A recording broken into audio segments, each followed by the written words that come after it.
Oi, gente! Vim aqui fazer um resumo de janeiro, tanto de livros como de filmes, porque de livros eu não tenho muita coisa pra falar, já que eu tô num projeto de ler livros grandes, os calhamaços, então eu sabia que me dedicar a esse projeto ia me fazer ler menos em quantidade. Justamente queria passar por isso esse ano, porque eu vi que nos últimos anos, desde que eu comecei a criar conteúdo,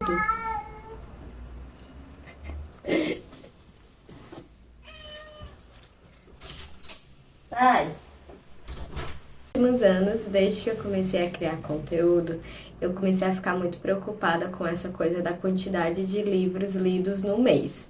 Principalmente por causa desse tipo de vídeo, né? Lidos do mês, não sei o que. Aí eu ficava querendo terminar o máximo de livros possíveis no mês. Assim, uma coisa que eu vi que depois não fazia muito sentido eu criar essa relação com a leitura, essa relação de competitividade, de a quantidade pela quantidade e tal, e de comparação. Acabava sempre escolhendo livros curtos para eu terminar rápido, para contabilizar mais leituras, e esse ano eu decidi que eu queria ler livros grandes para justamente treinar um pouco essa questão da paciência com a leitura, de não entrar nessa relação com a leitura de pressa, de números, de ter que ler muitas coisas em quantidade, enfim. Então, em janeiro, eu concluí a leitura de Canção Derruída, da Mar Becker. É um livro de poemas que foi publicado pela Assírio e Alvim, em Portugal. Esse livro não tem publicação no Brasil. Eu consegui diretamente com a autora, que encomendou para vir para cá, no Brasil, então comprei um pouco carinho. Mas eu gosto muito de acompanhar a Mar Becker no Instagram e queria muito ler algo dela. O outro livro dela que é publicado aqui, que é Mulher Submersa, tá esgotado. Então tá um pouco difícil encontrar publicações em livro da Mar Becker, mas ela posta bastante no Instagram e é uma forma de conhecer o trabalho dela gratuitamente e apoiar também. Segue ela se você não segue ainda. E aí, o livro que eu estou lendo nesse mês, né, é o Guerra e Paz, e posso falar um pouco sobre a minha leitura até agora. Eu fiz o cronograma baseado no cronograma de leituras da Paloma Lima, mas estou atrasada. Só que como eu não estou participando do clube, eu me desobriguei a ter que seguir. Eu gosto de cronograma porque me dá uma noção de encaminhamento da leitura e talvez uma certa previsibilidade, mas a partir do momento em que eu não consigo acompanhar, eu não fico mal, assim, sabe? Antes eu ficava, mas agora não mais. Então até agora eu li 170 páginas. Não é uma leitura tão fácil assim, né? É um livro clássico com um linguajar diferente, falando de uma época de costumes que eu não conheço, então muitas vezes eu tinha que parar a leitura para pesquisar coisas que eu não sei. E isso, né, também deixa a leitura mais lenta, mas também mais profunda. Então é um livro que está me exigindo essa questão de conhecimento histórico e também de, como sempre, os livros russos, de ter que fazer um mapa para entender os personagens. São muitos personagens que vão aparecendo. Às vezes eles citam um personagem com nome e tudo, e por um capítulo, e depois você nunca mais vai falar daquele personagem, ou então ele vai resgatar aquele personagem lá na frente. E aí eu tenho que ficar assim, meu Deus, quem é Dolotov, sei lá o que das contas. Então, a primeira parte do Guerra e Paz, não é nem a primeira parte não, o primeiro livro, que são vários livros dentro do livro, ele é bem focado em apresentação dos personagens principais e nessas relações entre eles, e também nas duas cidades em que se passa a história, que é Moscou e São Petersburgo. Então começa em São Petersburgo e depois vai para Moscou.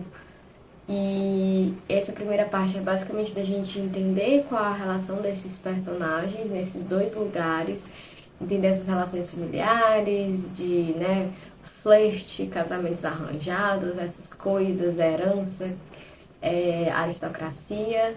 E aí é a parte que puxa dessa coisa de tentar entender os personagens. e quem é quem. E aí eu sempre ficava, eu peguei um esquema na internet que associava quem era filho de quem, não sei o quê, quem ia ser amigo de quem. E sempre que eu tinha dúvida, eu ia nesse gráfico pra refrescar a memória. E aí no segundo livro, como é que é dividido, né? Tem livro um tem tipo 3 partes, e cada parte tem uns 20 capítulos, é mais ou menos assim.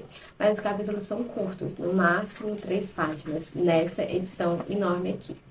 Ah, e outra coisa, então é assim que é dividido o livro.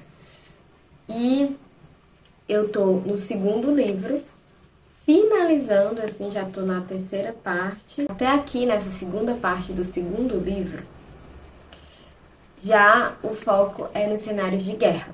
Então, primeiro é a apresentação dos personagens, das relações familiares, dos bares, dos salões, essas coisas.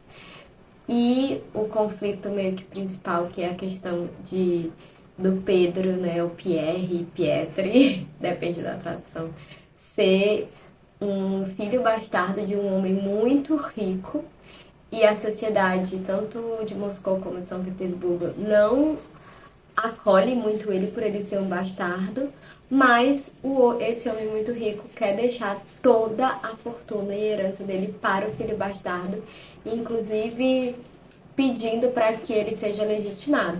E aí, a partir daí, com certeza, as relações vão mudar, quando esse rapaz que era um Zé Ninguém, meio rejeitado pela sociedade, vai virar o homem mais rico ali daquela região e daquele ciclo social.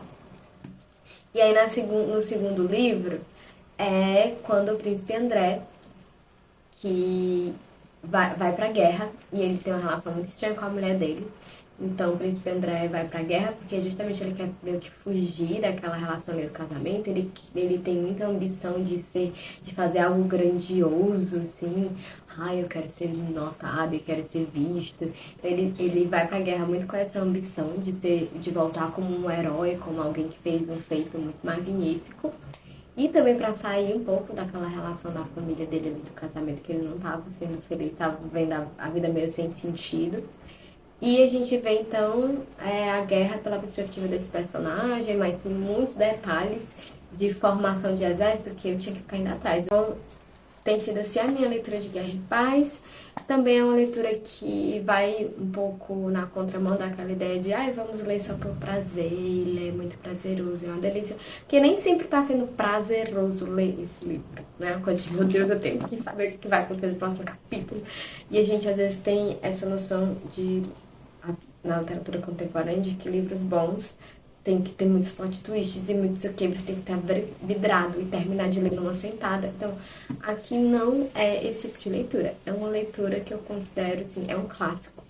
Então, como leitora, eu quis ter esse livro na minha bagagem, né? Eu acho que vai me enriquecer como leitora, vocabulário, essa coisa do tempo mais arrastado, da pesquisa. Então, o prazer de ler isso, eu acho que é um desafio. O prazer de ler Guerra e Paz está mais pelo desafio da leitura. Foi como eu senti também quando eu li Grande Sertão Veredas. Tinha frases muito bonitas que, né, traziam esse prazer, mas algumas vezes era a vereda, assim, né, o percurso que era o prazer, né. E é isso. Obrigada por assistirem até aqui. Me contem como é que foi o janeiro de vocês, o que vocês viram, o que vocês leram. E a gente se vê no próximo vídeo. Tchau!